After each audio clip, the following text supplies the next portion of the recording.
আসসালামু আলাইকুম। আজকে আমি একটা সম্পূর্ণ নতুন রেসিপি ট্রাই করব। এটা আমি প্রথম ট্রাই করছি। আমি আসলে অনলাইনে দেখেছিলাম, আমারও খেতে ইচ্ছা করলো, তাই কি বানাতে চলে আসলাম। তো ভাবলাম আপনাদের সঙ্গে শেয়ার করি। 4 টুকরা গরুর গোস্ত আর মসুরির ডাল দিয়ে রেসিপিটা বানাবো। তো একটু সব রকম মশলা নিয়েছিলাম, সব বাটাবাটি করে এখন যে মাখামাখি চলছে আর কি। এর মধ্যে আমি টমেটো সস দিয়েছি আর একটা ম্যাগি মশলা দিয়েছি। সুন্দর করে মাখিয়ে একটু রেস্টে রেখেছিলাম আর কি। এখন ভাজতে চলে আসলাম। কড়াই গরম করে সুন্দর করে একটা শেপ দিয়ে নিয়েছি। এখন এটাকে হালকা আঁচে ভেজে নেব।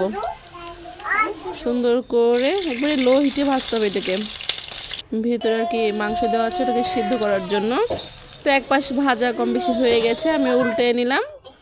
দেখেন কালারটা কি সুন্দর, ভাজা হয়ে গেছি, সব মচমচে করে ভেজে নিয়েছি।